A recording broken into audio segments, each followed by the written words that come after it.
Howdy folks, and welcome back. Today we have a fun platinum for y'all.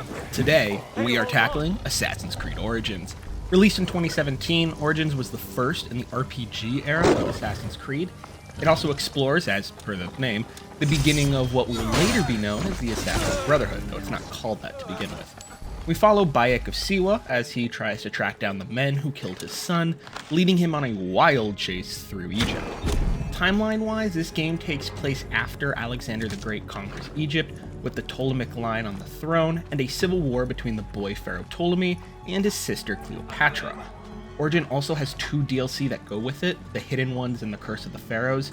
Admittedly, I had neither of these, so I ended up not playing them. The trophy list for Origin isn't particularly hard, but there are a few that can be a mild pain to obtain, although it's mostly more of a grind than anything else. But we'll get into that later. Speaking of trophies though, there are a total of 51, including Platinum, up for grabs. So let's throw that number up here on the board and begin. We start the game off strong, dark, and bloody with us absolutely curb stomping the hell out of an individual named Rujek, aka the Heron.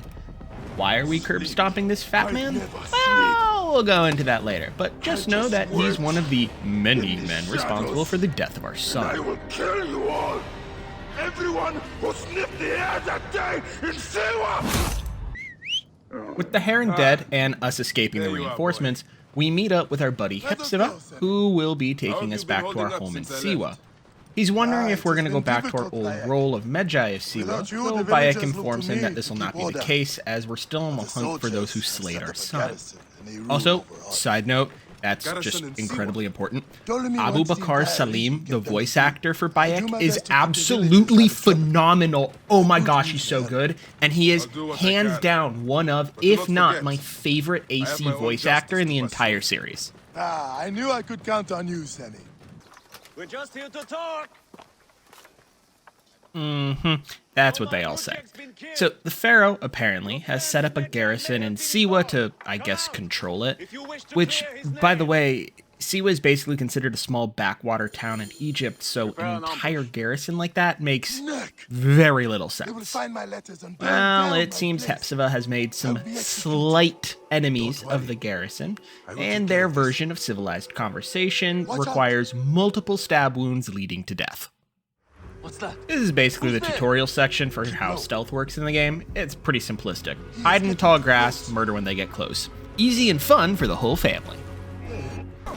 With the guards, let's say, permanently asleep, we speak with Hepzibah. Turns out there's a good reason for Bayek to be here in Siwa. One of the men we are looking for, Medunamun, also known as the Ibis, has taken up residency at the Siwan Temple. We're told that we aren't quite strong enough to take on Medunamun because he is evil and mean and, you know, he's got a bunch of guards around him. But this is mostly because our armor and weapons aren't strong enough. Actually, it's because our level isn't high enough, but, you know, shh. Also, our pet eagle Senu is introduced, and we love Senu. Senu is the greatest and the OG. Don't you dare say a bad thing about Senu. Well, it's probably time to actually get our first trophy. As I'm not strong enough, I'm doing a bunch of side missions to level up, and one requires that we save a child from an old tomb. There are several tombs strewn throughout Egypt, each one giving an ability point upon completion, and finishing your first tomb awards the Raiders of the Lost Tomb trophy. With side quests completed, it's now time to take on the Ibis himself, and I'll be honest, man was an absolute joke of a kill. All we had to do was wait patiently, and then, when he got into our sights, give his little noggin a little bop on the ground, you know, splitting his skull in two. We're then transported to the Duat, where Medunamun taunts us, saying the vault below the temple will give them all the power they need, whoever they are. And then he goes on to go, who cares about the death of one boy? Well, I think I know someone who cares. We are then transported back in time before Bayek gains his fantastic beard, and more importantly, when his son Khemu was still alive. It all starts off simple enough. The two are out hunting a pelt for a ceremony that's going to be taking place in Siwa. Bayek then takes Khemu to a cliff where his father had taken him as a way to sort of prove his bravery. This would be considered the beginning to the well-known leap of faith, though Khemu appears too afraid. I'm not particularly sure why Bayek seems slightly annoyed at this, but then again, I've also never been tasked with becoming the protector of an entire town, so who knows. During that outing, some soldiers come looking for Bayek, and after a fight you are absolutely supposed to lose, he finds himself bound and walking towards the vault underneath the Temple of Siwa. He's being escorted by several men in the masks we saw Rujek have. In the vault, the masked individuals use Khemu as leverage in an attempt to get Bayek to divulge the secrets to the vault. It seems that they have this orb that should be used to help open the vault door. Now, this orb is very peculiar, and for those of you who enjoy the Assassin's Creed games, it is confirmed to actually be the same Apple of Eden we see with Ezio and Altair. Now, the Magi were real, and according to the University of Chicago's Institute for the Study of Ancient Cultures, the Magi were a semi-nomadic people that served as warriors within the military, as well as later becoming a form of decentralized police force. With that very small historical background, and we're talking very small, it's weird to think that the masked men would believe Bayek would know anything about this. It's below a temple. You'd probably want a priest. Then again, they may have already, quote-unquote, questioned all the priests, and now they're just grasping for straws. Who knows? Whatever the case may be, Bayek is still stuck.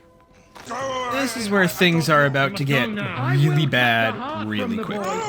The pharaoh had awoken, and the timetable for the masked men seems to have moved up, and they are now getting very agitated.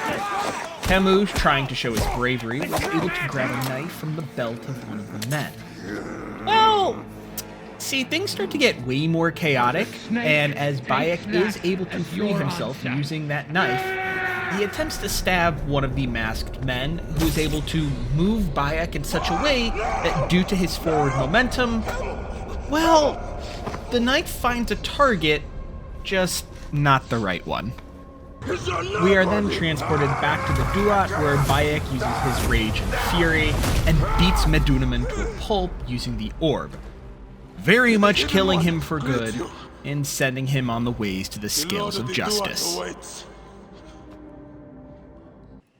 We then head back to Hepzibah, who tells us that Aya, our wife, sent word that she's in Alexandria, and to meet her at the statue of Serapis in the Library of Alexandria. Doing so also awards us our very first story trophy, First Steps, for officially completing the prologue. And, only took us like 8 minutes, so let's go! We are then introduced to Layla for the first time, who at this point is technically employed by Abstergo, but also not really anymore, as she went rogue and created her own animus. We'll come back to her later, but for now we're in the town of Yamu, helping out a priest friend of Bayek's. Apparently, the champion that was supposed to take on the form of Sekhmet has decided to get absolutely wasted, and we've been requested to fill in for him as said avatar of Sekhmet. We oblige and don the armor to do glorious battle for the will of the gods. They'll miss you. And upon winning, not only are we allowed to keep the armor, though it is purely cosmetic, we also receive the trophy, the festival, for completing the side quest of the same name. There is one other side quest related trophy that we'll just get later. Before we receive our next trophy, I want to talk quickly about Reda and his quests. Every 24 hours or so, you'll be able to take on a quest given to you by Reda. These can range from fetch to kill quests, but you'll always receive a Heka chest upon its completion that has a weapon in it. You have a higher chance of receiving a legendary weapon that has an added effect. In this case, I received Deathstorm, a bow I will use for the remainder of the game that automatically lights the arrows it shoots on fire. Incredibly useful for a later trophy. Run for Your Life is an amusing trophy, as all you need to do to get it is get in and get out of combat 3 times with hippos. You'll know when you've exited combat when Bayek glows quickly in white pixel-like lights. This can also be done with the same hippo, so just FYI. We arrive in Alexandria, and more specifically at the library before the statue of Serapis. Issue being, Aya isn't here, when a man named Phanos the Younger appears to, annoy the living daylights out of Bayek. Though he is actually Aya's cousin and leads Bayek to where we'll be able to find her. The reason for all this subterfuge is that she has two very powerful men looking for her, and looking for her so they can do the little stab in the heart with a knife. We then meet up with Aya, who not only gives Bayek a stellar haircut, I mean, seriously, she did all that with just a straight blade and water. No shaving cream. It's just, oh, it's so good. Anyways, but she also gives Bayek the hidden blade. And look, I'm gonna be honest with you guys and do a little story spoiler. This is just bad writing on Ubisoft's part when it comes to Odyssey. In Origins, the blade is given to Aya by Cleopatra. But in Odyssey's DLC, The First Blade, we learn that the blade given by Aya to Bayek is actually Aya's grandfather Darius's blade that was used to kill Xerxes. There is inconsistent writing between the two games, and for the Son of Morning official game lore, I'm just gonna go with at some point between now and Aya and Darius arriving in Egypt, and or between Darius and Aya arriving in Egypt, and the blade somehow ending up with Bayek, it was stolen and ended up in the Ptolemy household. Is it a good Band-Aid? No, but it's a Band-Aid. After all that yapping, we also learn that Aya has killed one of the other masked men, and we are being sent to the royal court to find the seal of the snake and find out who it belongs to. We also have to find the Phylakitai general who is currently searching for Aya and give him the little stabby stab. Discover who the snake is and show him the face of death. As we progress, the Shadow of Egypt trophy is awarded for stealth killing 10 enemies in a row without being caught. Weirdly, I made this more tricky than I needed to, as I had done it all via the hidden blade. I think you can just kill 10 people without being caught, and then you'll be fine. After infiltrating the palace and finding a stack of papers, we were able to make out that Eudorus, the royal scribe, is actually the snake. I am shocked and surprised, I tell you. Someone close to power actually being shady? Oh, whoever would have thought? Anyway, the letter also mentions Gennadios, the Phylakitai general, and he is going to be our first target. Gennadios can be found near and around the Accra garrison. This is one of the many camps you will have to complete for a later trophy, and let me tell you, that grind, that's a true pain. Not because it's hard, because it's just so dang tedious. Anyways, we'll talk about that later. We find Gennadios and swiftly put him out of his misery, but in the duat, he lets us know that his death is going to cause us some problems, as the other Phylakitai are going to come hunt us down now. This is fine. We have to kill one for a later trophy, and killing all of them gives us a neat little cosmetic armor set that you'll see later. We should talk a little about how the story trophies actually unlock in AC Origins. See, they don't pop after every specific kill. They only pop after certain missions. So there are a few story-based trophies that I feel like take a while to unlock, even though the quote-unquote main event is already completed. With that being said, we now find ourselves in a bathhouse, as we know Eudorus will be here, as, due to a skin condition, the warm waters of the bath help him ease the pain. Thankfully for him, we are doing him a service, and he'll just never have to worry about skin irritation or pain as a whole ever again. This kill is also where we find out why the ring finger is cut on Assassins. It was originally nothing more than an accident that occurred due to how the blade was constructed. It was then, of course, used as a show of sacrifice, but if my lore research is correct, it was Altair who actually changed the blade design to not require the finger amputation. It was not Da Vinci, as I first assumed. Awaits. In the duat, though, Eudorus makes a chilling statement that the snake will never die. This leaves a bit of concern in Bayek's head that those who killed his son are still out there, and there may be more of them. But with Eudoros and Gennadios dead, Aya is free to roam as she pleases, and Bayek meets up with her to share a passionate night on the roof of a well. We also receive our next story trophy on just getting started for completing the main quest, Aya. We find ourselves back with Layla again as she is awoken from the Animus and is following an after image of Aya. See, Layla's Animus that she created is able to sequence DNA from individuals who are not part of their actual bloodline. This is the first for Animus technology. She is able to find Aya's final resting place, which is in the same tomb as Bayek. This leads to a, how do we put it, interesting plot hole in Ubisoft's writing, but I know nothing new there. But it can also most likely be easily explained away later, but that is spoilers for the ending, and we're not there yet. Layla's unable to view Aya's memories right now, so we're back with Bayek and Aya on the Love Roof.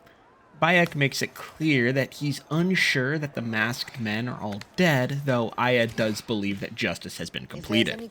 To make sure, she has Bayek go to the Hippodrome to find Apollodoros, one of Cleopatra's confidants, as he, allegedly, knows all. Most likely he's a spy master. We have more important things to do, though. We have trophies to get. Our first miscellaneous is Roar, and this requires you to simply tame a lion.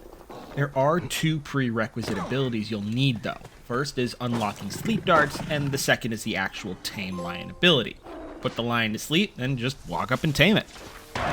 So I finally actually find myself in the Hippodrome, which, for those of you uninitiated in the tantalizing and, dare I say, incredibly popular sport of chariot racing, there are 3 trophies here that I'm going to obtain. 2 must be obtained from the Hippodrome, the third doesn't, I just happen to have gotten it here. With that, the first trophy obtained is Rider's License for using all types of vehicles. These are a camel, horse, sailboat, chariot, and ox cart. I admittedly don't remember using an ox cart at any point up until this point, but we do end up using one in a side quest in the city of Letopolis. In that same race you saw, I am awarded with Ben-Hur for winning our very first tournament. Now, tournaments are split into multiple rounds, so even if you don't come in first on your first race, you can still ultimately win. And of course, it wouldn't be an ancient world sport without a little loss of life, and road rage is just that. All you gotta do is destroy the opponent's chariot. This is admittedly harder than it seems, and it took me a good few tries to actually get it right. After our fun in the Hippodrome, we finally do as Aya requested and get in contact with Apollodoros. He has us do a few tasks before we gain his trust, but upon doing so, he lets us know that he's now going to be taking us to the rebel queen Cleopatra. We find Cleopatra hosting a banquet for her supporters. This is where things are going to get real complicated real quickly. Cleopatra lets us know that the men we are after are actually part of something known as the Order of Ancients. As you're aware, they are the precursor group to the Templars.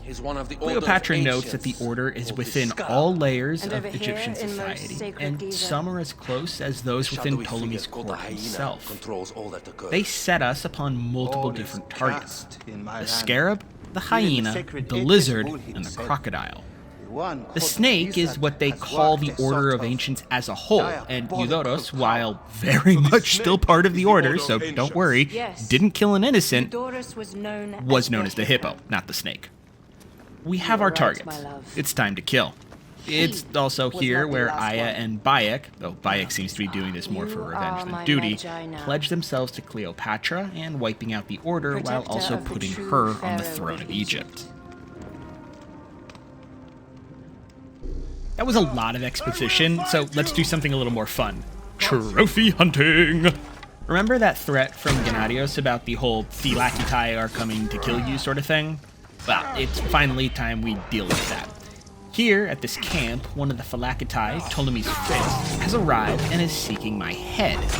Little does he know that I know the pointy end of the sword goes into the body. With his death, we're awarded with the Defy Authority trophy for killing our first Phylaki. Origins has a very rudimentary crafting system to which you upgrade health, damage, and ammo quantity by simply dumping resources into the proper item. It's important you do this not only for the sake of survivability, but also because there's a nice little trophy that goes along with it. Handyman is obtained for crafting 20 items. Leveling is a necessity in all RPG games. It gives you access to more skills and better equipment.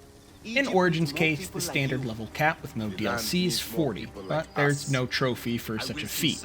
Rather, the trophy, you'll need 8,880, which, I don't get the reference, simply requires you to reach a measly level 20, which is obtained after I complete the side mission.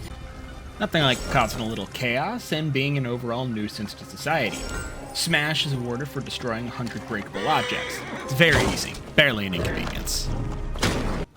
We then find ourselves in Sais, where the Scarab is alleged to be based out of. We learn through our informants that the Scarab is a terrible human being who will kill people by burying them in the sand.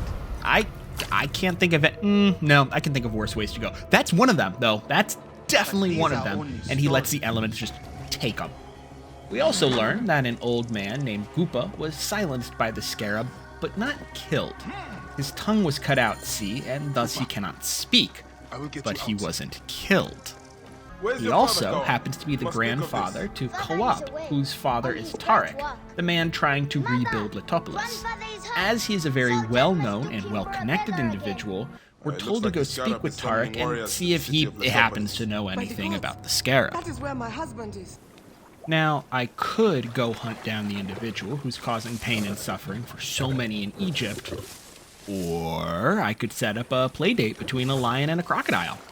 I'll give you a guess which one I chose. Setup date is for doing just that. Make sure it's the lion that's tamed, though, not the croc. Alright. Enough goofing around. It's time to head to Letopolis and actually find Taharqa. And find Taharqa we do. Although, while we want to ask him about the Scarab, whom he seems to actually know, he takes us back to his house. And the more I listen to his voice, the more it just sounds incredibly familiar. As measure, you must have some clue to your legend that explains its use. I can't quite place it. Anyways, Taharqa offers to start talking a little bit about the Scarab, and we're about to cheers with some wine when an aide runs in stating that Letopolis is being attacked again due to an incoming sandstorm.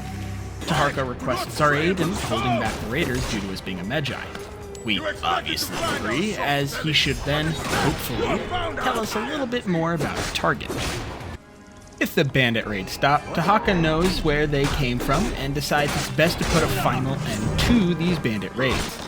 Together, we go and destroy them, and upon doing so, we are then invited back to the man's house to dine with him so that he will finally tell us all he knows about the Scarab. We take the man up on his hospitality, and the dinner spread looks real good. Taharqa explains the visions for Letopolis, and he cheers Bayek for his bravery. Except, something just ain't right with that wine, and Bayek passes out unconscious. Bayek awakens in the hot sun, buried to his face in sand. Seems old Taharqa knew a little bit more about the Scarab than he originally let on. Well, of course I know him. He's me.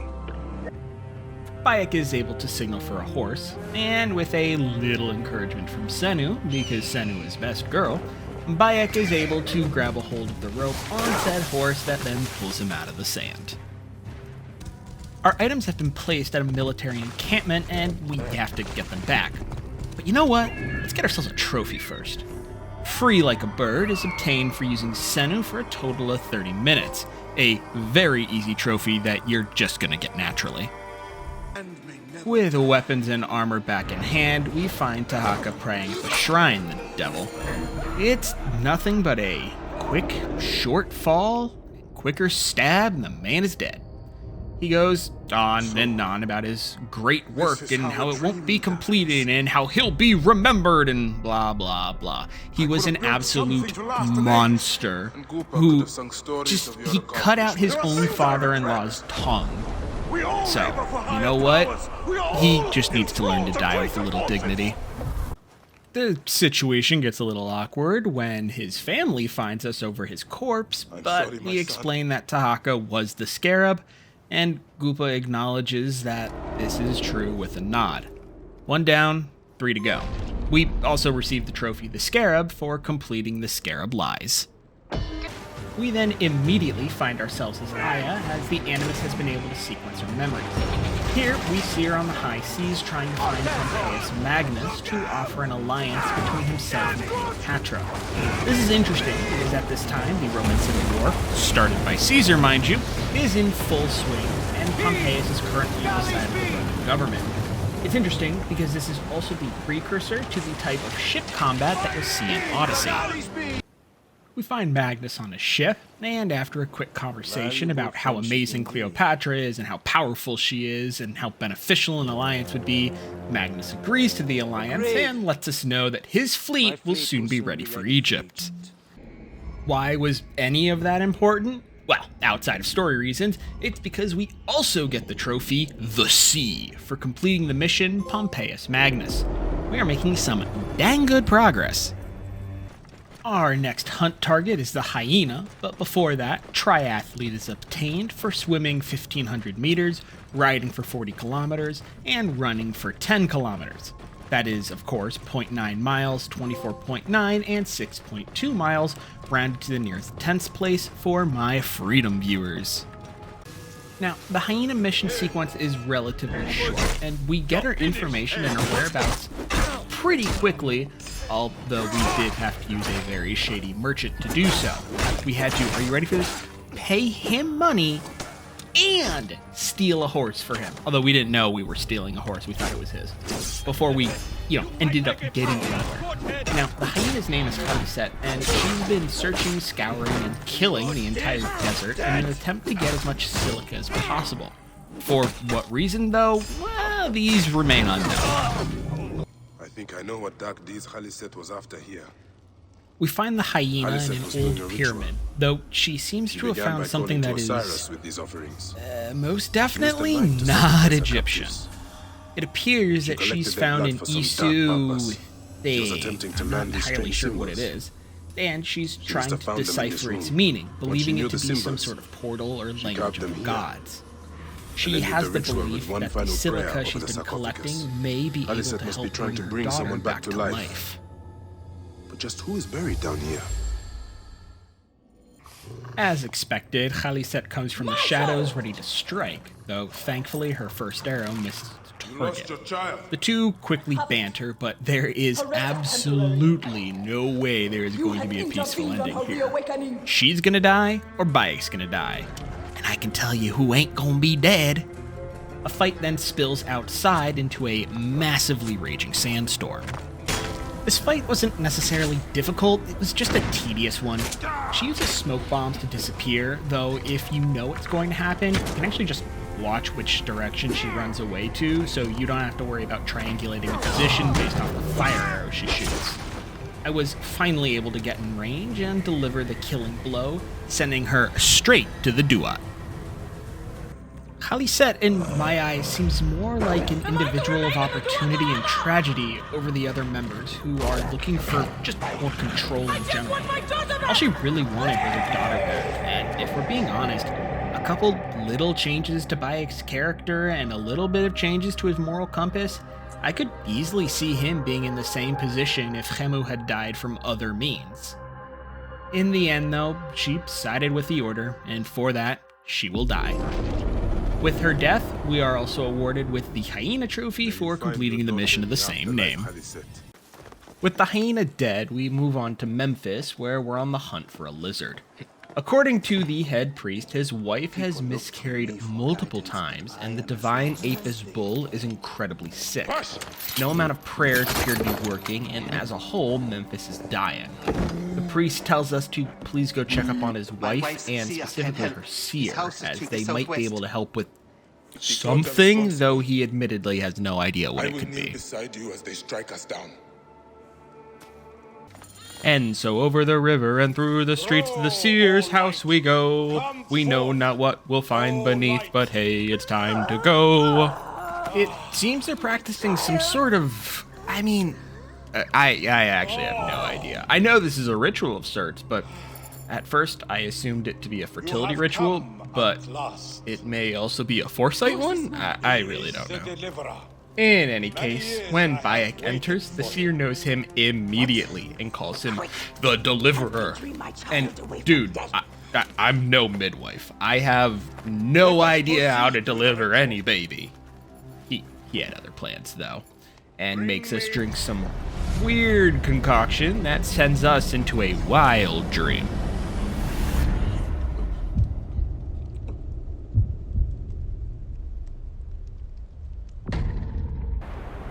Said dream has us start in the desert, but very soon we're in the Hall of the Dead, where it appears our heart is going to be weighed against the feather of judgment. Well, that is until Apep, the snake serpent of chaos and destruction, appears, attempting to devour our heart. So, well, it's time to kill a god. I've never killed a god before. The fight takes a while, but we have a special bow of light that is able to beat back that of destruction and chaos. Also, I did miss several really easy shots, which just made the fight last longer than it needed to. will destroy you! But in the end, as they all do, the god fell. With the snake god dead, we find ourselves in the field of reeds, pulling a little bit of a gladiator move. The hallucinations continue, with us being reunited with Khemu, before we are awoken once more on the ground of the seer's house. The seer tells us that the enemy of Tahimotep and Bayek is the exact same person. Who that is, we don't know yet, but they are the same. And that he is poisoning both her, the Apis Bull, and Memphis as a whole. This wild trip wasn't just because I think snakes are cool. We also get the trophy Wake Up for completing the dream sequence. We aren't quite done yet. With all that information, we return to the temple with Aya, where we check out the enclosure of the Apis Bull to see if it was indeed being poisoned. And what we found will shock you! Sorry, that was a terrible joke for clickbait. Anyway, we do find peach pits, which are poisonous to the bull. We then find the two who feed said bull, and they apparently are being coerced, otherwise their brother will die. At the same time, they did poison a god, or at least the avatar of one, so they may not be able to get out of this one. True or otherwise, but we will go save the brother nonetheless. With the brother saved, he mentions that a priest with a cough and a blue sash is the one that ended up kidnapping him. Cleopatra also comes to town as she is stating that Memphis is now the capital of Egypt as a political move to piss off her brother. Though, because of how Memphis is suffering, the people don't really seem all that pleased with her being there. Funny how, little royalty means when people are suffering. Seems that Pasherenptah knows exactly who this is, a close advisor named Hetepi. He also states that there is to be a ceremony in honor of Anubis at the temple, and all the high-ranking officials will be wearing Anubis masks. So now we need to make sure that we don't kill the wrong person. I mean, we could just kill them all and be done with it, but that's, not totally okay. Now, this is funny. I heard the cough, I saw the blue sash, and in my head I was like, yeah, that's probably him. But the little photo in the top left had a much bluer looking sash, so maybe the game designers were trying to pull a fast one. So I leave him for now and go find another priest. The second priest I find is wearing a very clearly green sash, and at that point in my head I'm like, yeah, it's probably the first guy, and circle back to give him his just desserts. And hey, look, I was right the first time. Sometimes, it's important not to double guess yourself. With the priest's death and the Apis Bull clearly on the mend, the people of Memphis seem to have a turn of heart for Cleopatra, and she's welcomed into the city as royalty. Aya does make it known that she'll be leaving with Cleopatra to continue her service to the pharaoh. We have our fourth and final target, the crocodile, to deal with, so we part ways for now. We also received the trophy, the Lizard, for completing the Lizard's Face storyline. But before the crocodile comes two more trophies. The first is Arrow Whisperer for controlling an arrow shot from a predator bow and headshotting an enemy at least 60 meters away. This isn't all too difficult, but you will need the prerequisite ability to control arrows. This next one is interesting, but it requires a little bit of setup. So, in the desert, there was a random quest that showed up that had a meteor falling from the sky. We go to said meteor and it opened a tomb. To open the tomb, you have to come to this sundial and complete a puzzle. And I'll be honest, I remember this from another playthrough, but I never actually got the puzzle right and then I just moved on with my day. All I knew was that I had to shoot these things, and so shoot things I did. This opened the tomb at some point somehow, and a cutscene played. And just... what in the Final Fantasy shit is this? So, it appears it was nothing more than a crossover between Final Fantasy 15 and Origins. There's no real lore significance or anything as well, just a fun little crossover. The reason this mission is so important is because it gives us 3 pieces of legendary gear. A sword, which I never use because it looks ridiculous, a shield, which I absolutely do use because it looks super cool, and a legendary chocobo mount, of which I also never use. These items will be necessary for the following trophy. The trophy, I'm a Legend, is obtained for equipping only legendary items. This means you must have 2 legendary weapons, 2 legendary bows, a legendary shield, as well as a legendary outfit and mount. I did not realize that the mount and outfit were needed to begin with, but it is what it is. Once all of that is together, the trophy will pop. The trail for the crocodile is about to get a little dark, so let's begin.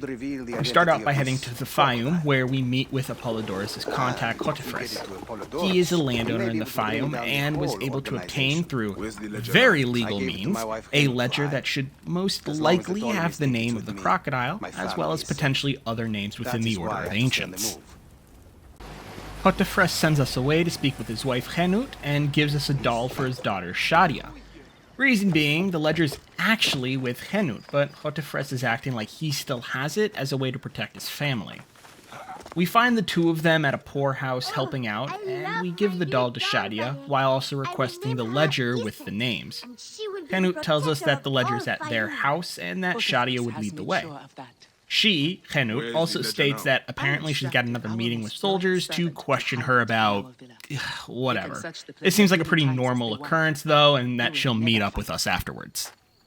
And so, we find ourselves at the house, thanks to Shadia, and it appears the house is swarmed with armed guards that don't seem like they're there for anybody else's protection.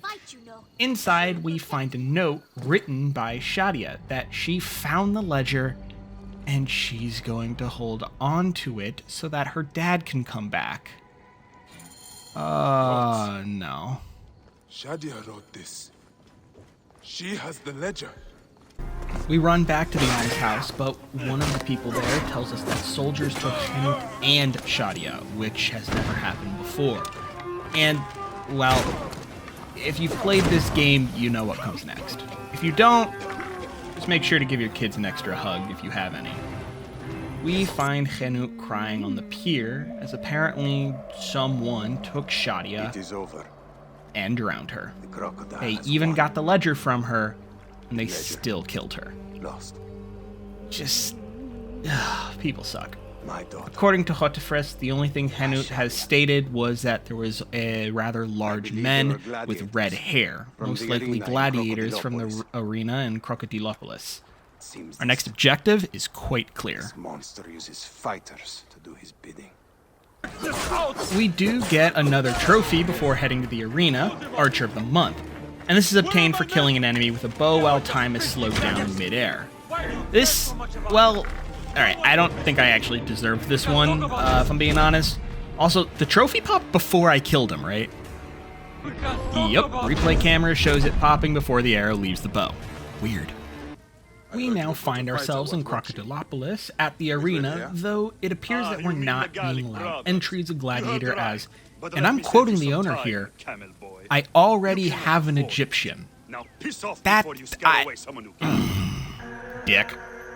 Anyways, We can still gain entry if a gladiator sponsors us, and just our luck, the other Egyptian fighter is someone we actually know from our days in Siwa, a woman named Kensa, who we admittedly trick into saying that we're here to join the arena for glory and not for revenge murder time. She does happily agree to sponsor us in return that we fight with her as a team.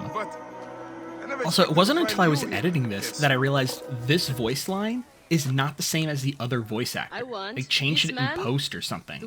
I'd be curious to know what happened. As it happens, the Iberian was torn apart by lions yesterday. I may have an opening.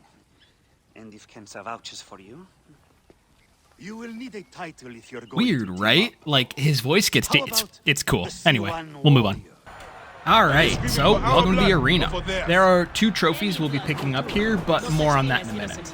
The arena is exactly what you think it is. Round after round, enemy wave after enemy wave. Put them down and move on.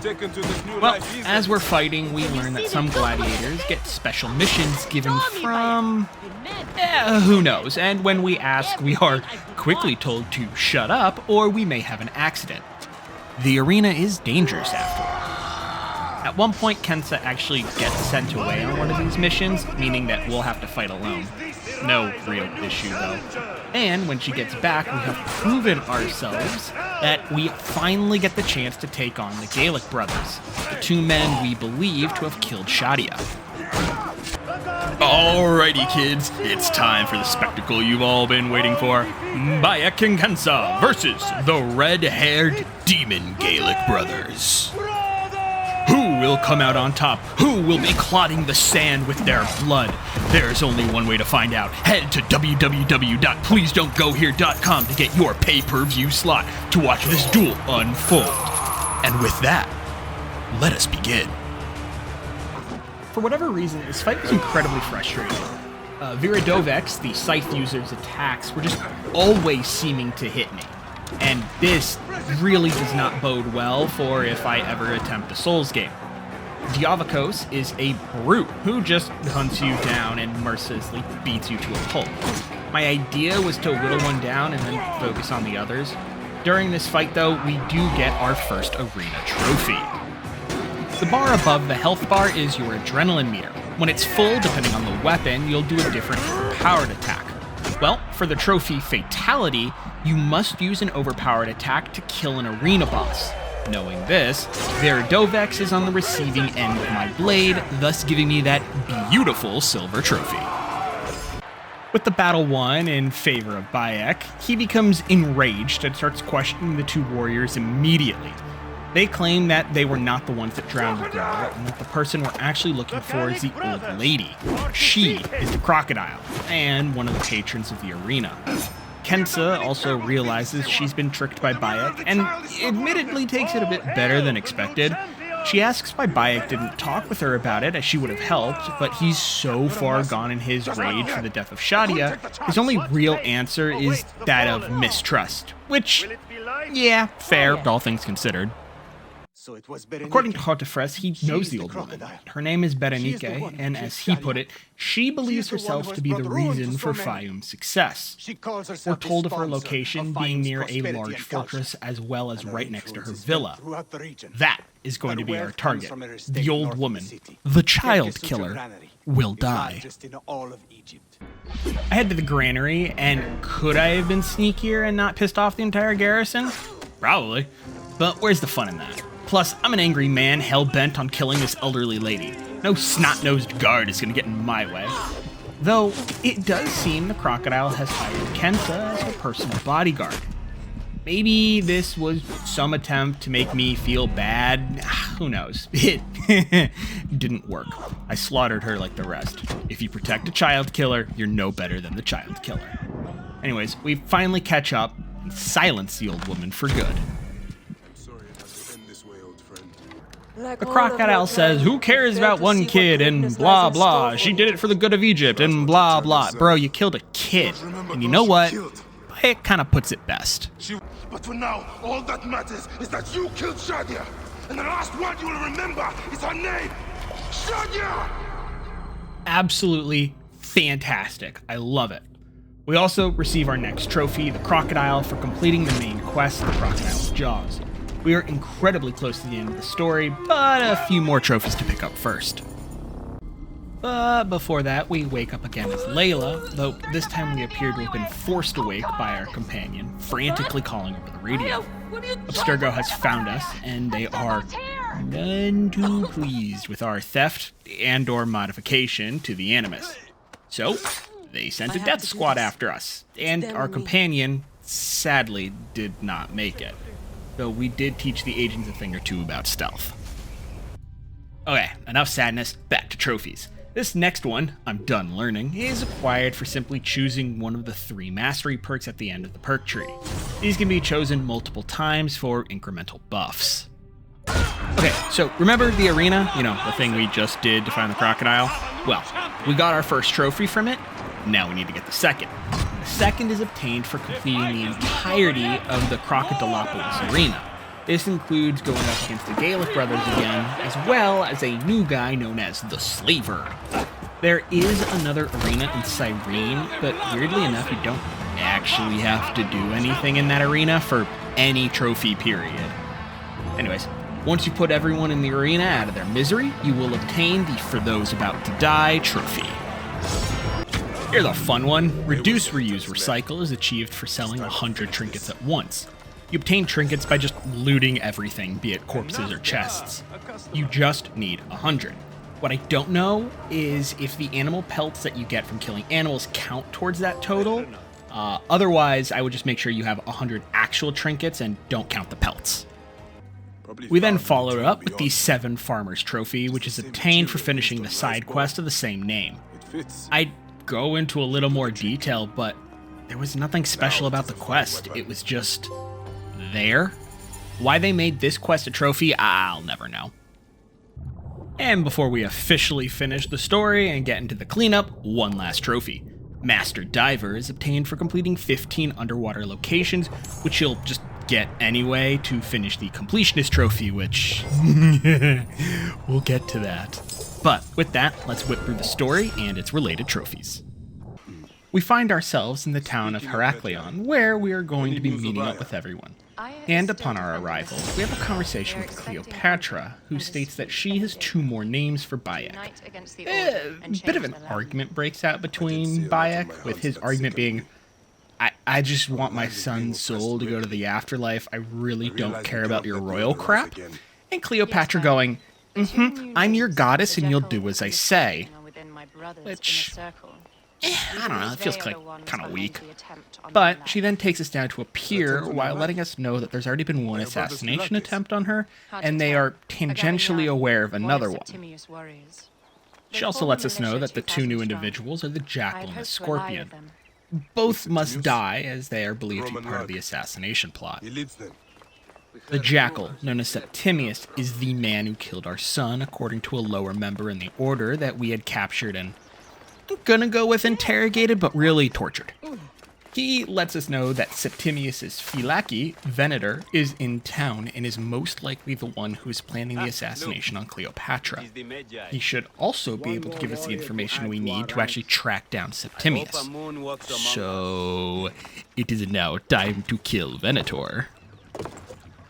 After some careful sleuthing, we find that Septimius is no longer in Heraklion, but that, yes, Venator was setting up an assassination attempt, which we then went and foiled by killing a couple people. As we head back, we meet up again with Aya, though it seems Venator was none too pleased about this whole assassination plot failing, so he just sorta shows up, hoping to get the job done himself. Keep talking. You'll soon find yourself without a head. With Venator now making his acquaintance with the river Styx, Cleopatra is pissed.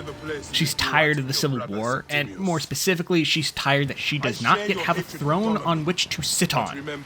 She then tells us to go get ready and meet Pompeius Magnus.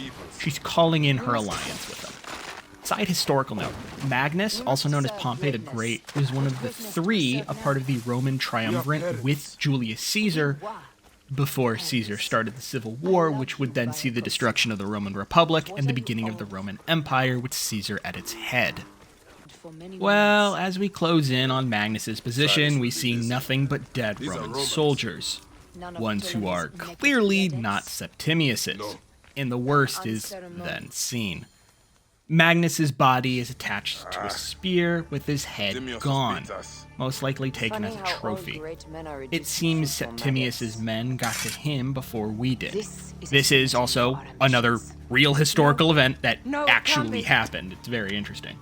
But Cleopatra Where is then Caesar? decides it's He has time to arrived make in an alliance Alexandria. with He's Julius heavily Caesar guarded, so there's himself. bring me to him. She knows he's going to be in I the will palace get with to her brother, Caesar if I so have to drag we are myself going to have to through the find a sewers way of to the sneak her in. palace. After a quick and very scenic boat ride through heavily fortified waters where we sent many individuals to meet their sea gods, we come to Alexandria, though we can't rightly just waltz in. So, what do? The dumbest and yet funniest thing I think I've ever seen in an Assassin's Creed game before. We stick Cleopatra in a rug, stating that it's tribute directly for Caesar, and that we want to give it to him personally. The fact that this works is hilarious, by the way. And so we actually do make it to the side of Caesar, where Ptolemy is trying to sway Caesar to his side using the head of his enemy, Magnus. Again, a real historical event, though Caesar seems Forgive Lord Caesar. none Bring a too gift from our pleased pharaoh, with this Cleopatra. gift.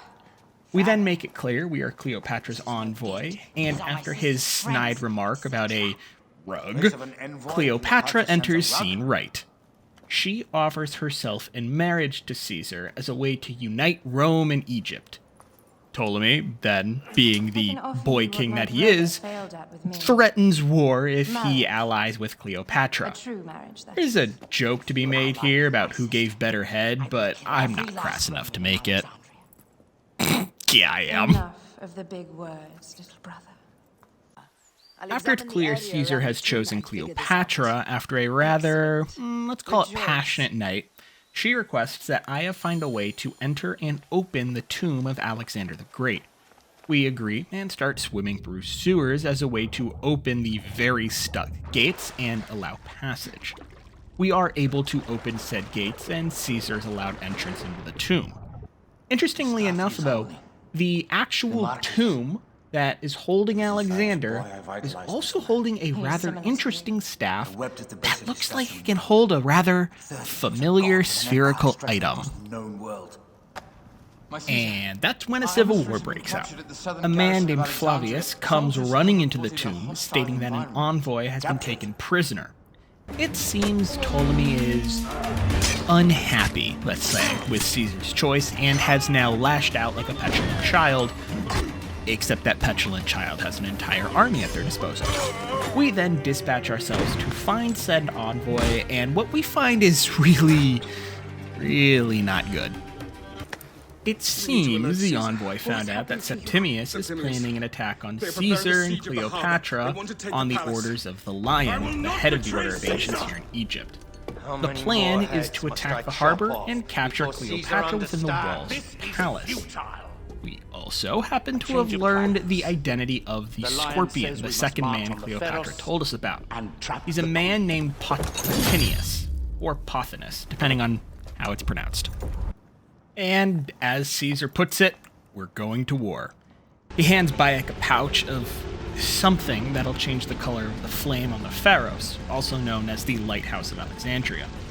The idea is that with the change of the lighthouse flame color, this will signal to the rest of Caesar's fleet what must be done, i.e., war.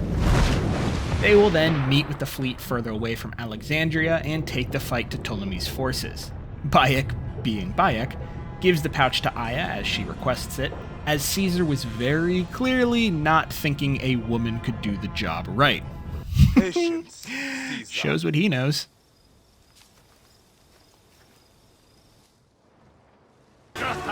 Thus, the war begins in earnest, with a few weeks passing, and is finally being able to confront the last two known individuals of the Order, barring the Lion.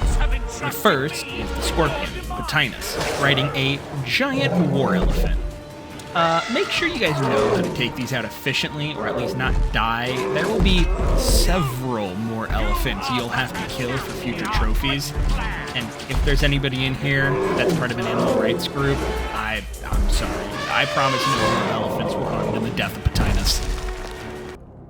To a little bit of his credit, Ptolemy does seem almost a little remorseful of those that are harmed in pursuit of rule, but ultimately he believes it was still necessary, so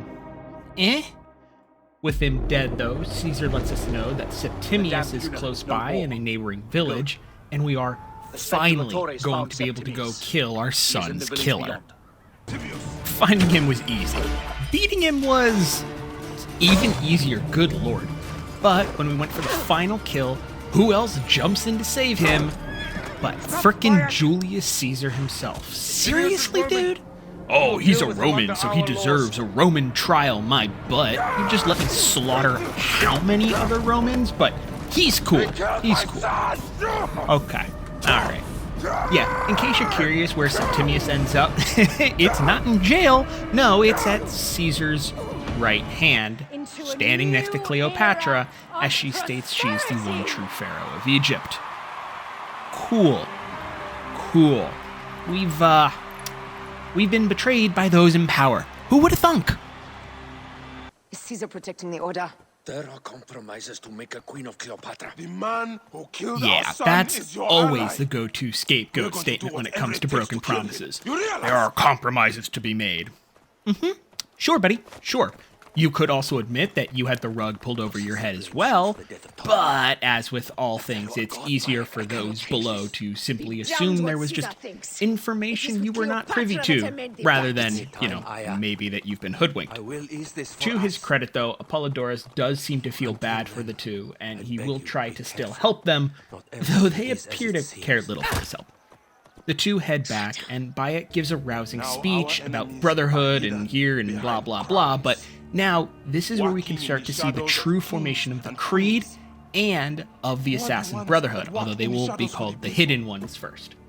Aya then remembers that it was Septimius that took Alexander the Great's staff, the same one we saw Cleopatra holding in her coronation. He and Flavius had He too and much Flavius interest in seemed Alexander's tomb. very interested in that thing. Start there. It's time to head back to the tomb and figure out why. And to the tomb we go, where we see Apollodorus getting smacked around by a bunch of Roman troops. There's clearly something very wrong here, but it's unclear if Apollodorus is fighting for or against us.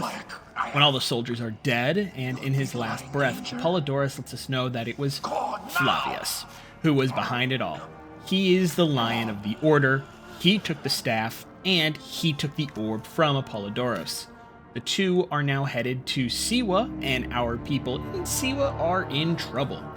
With that revelation and the info from Apollodorus, he dies. To the House of Hades. But we are awarded with our next story trophy, the Siege, for completing the mission. It had been a hot second since we got a trophy, I know.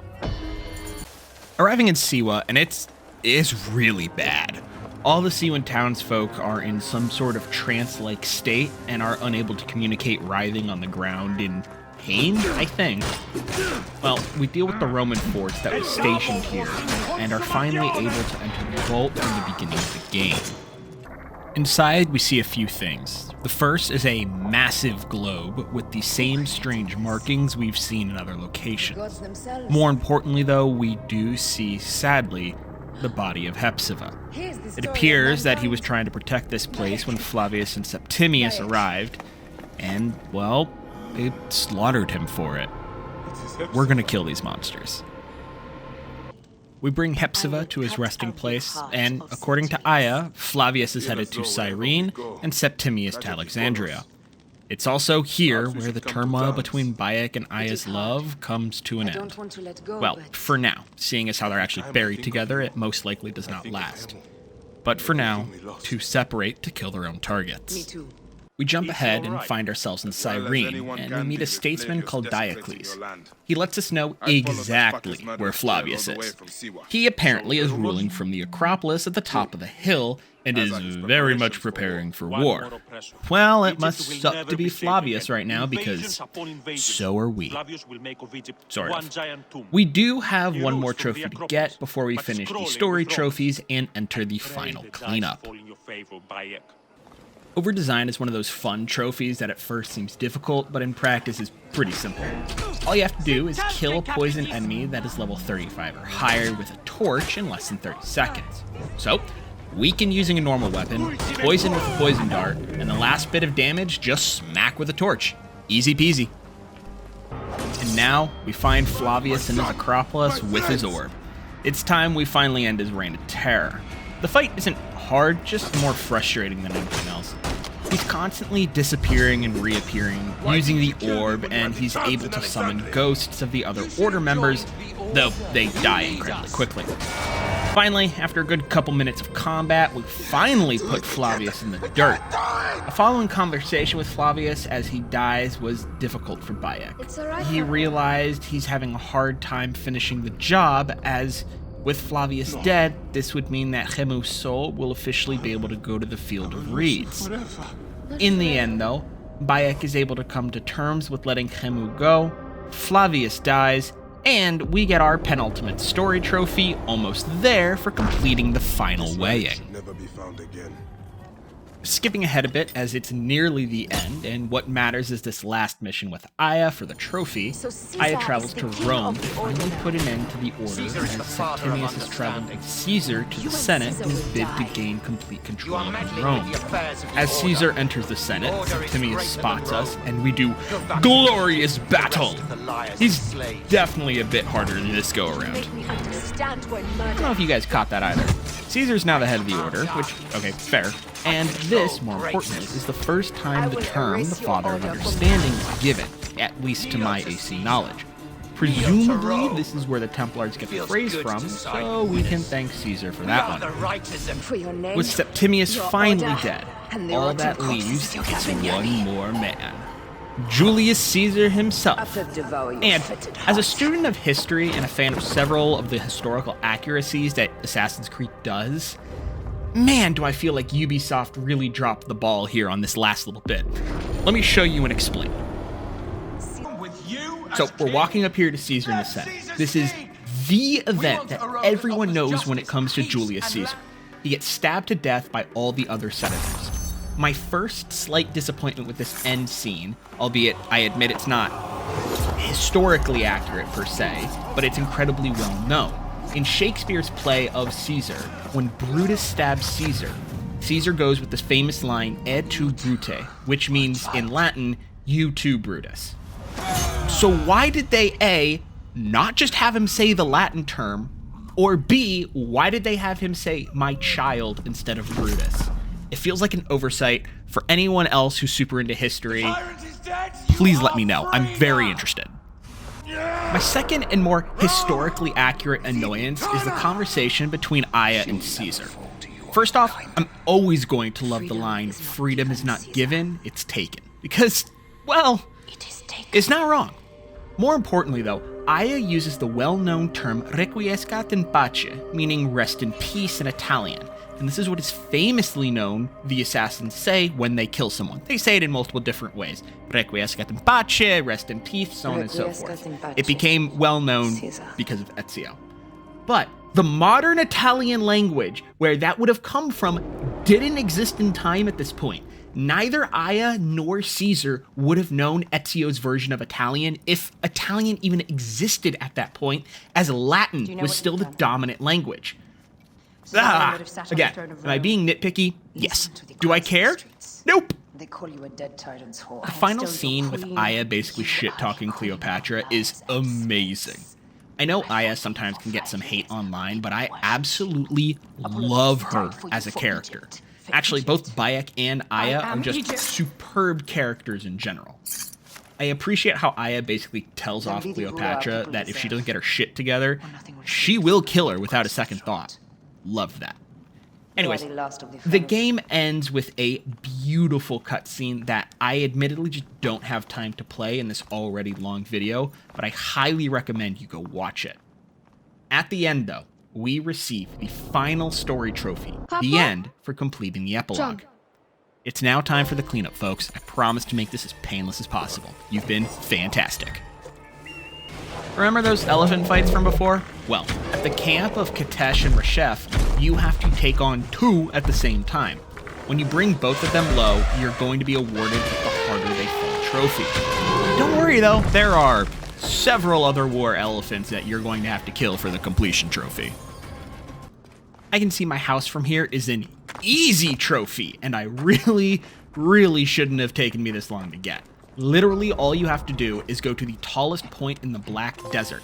It's even marked with a question mark on your map so you know exactly where it is. This next trophy felt a little bugged, and I'll explain. Boom requires that you kill 30 enemies using fire arrows on red jars. These red jars explode. There was a lot of confusion that I had found online regarding this trophy and like what counted as a red jar and fire arrow explosion.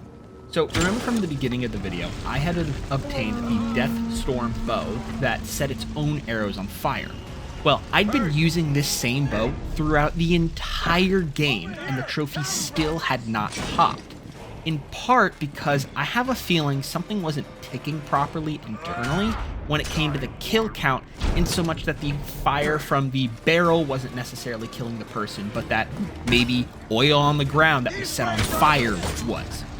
Anyways, whatever the case may be, I finally got so fed up with it, I just ran into a fortress and lured as many guards as I possibly could around red barrels and just started shooting them, hoping the trophy would pop, which, finally, it did. Slasher was a fun trophy because for the longest time, I couldn't actually figure out how to get it. Thankfully, I watched a video online that explained the best way to do it, and I just sort of took it a step further. The video basically explained that Slayer requires you to kill 3 enemies at the same time with 1 weapon swing. Well, the most I had been able to achieve was 2. So this video was saying that enemies that are knocked on the ground but are not dead can actually still count towards the total. So I equipped my fists, went to a C1 garrison, and just knocked everyone out that I could in the same general area. Then it was simple as taking my blade, swinging once, and getting 3 in 1 kill. Reporter is another one of those stupid easy trophies that I really should have just gotten way earlier. All it requires you to do is take 1 photo in 5 different regions of the map. Truly so simple. I know my land is another pretty easy trophy, and all it requires you to do is unfog the entire map. Unlike in other Assassin's Creed games where you do this by using sync points, in Origins you just have to travel to the region and that whole region will become unfogged. The sync points help you find the points of interest instead. I'm gonna say it, Circle of Life was a stupid trophy and I really did not like it. What you have to do is get a predator, such as a crocodile or lion, to eat the corpse of a body. That's the same thing. Basically, you need it to eat a corpse. Seems easy enough, right? Except the moment you get too close to the damn thing, it aggroes on you and it won't eat the body. So, what I had to do was put the animal to sleep using a dart, then grab a corpse and put it in front of the crocodile and just hope it would eat it when it woke up. This truly feels like RNG because it took me way longer than it should have to get the crocodile to get and eat 3 food in front of it. I killed the thing after the trophy popped out of the sheer frustration it caused me.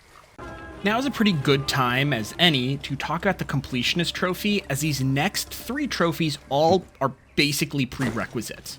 Across the map, you're going to see lots of question marks, and I don't know the actual total, but it's a lot. And each question mark has some sort of activity, though if you're lucky, it's just a random town. The completionist trophy requires that you complete every single one of those locations.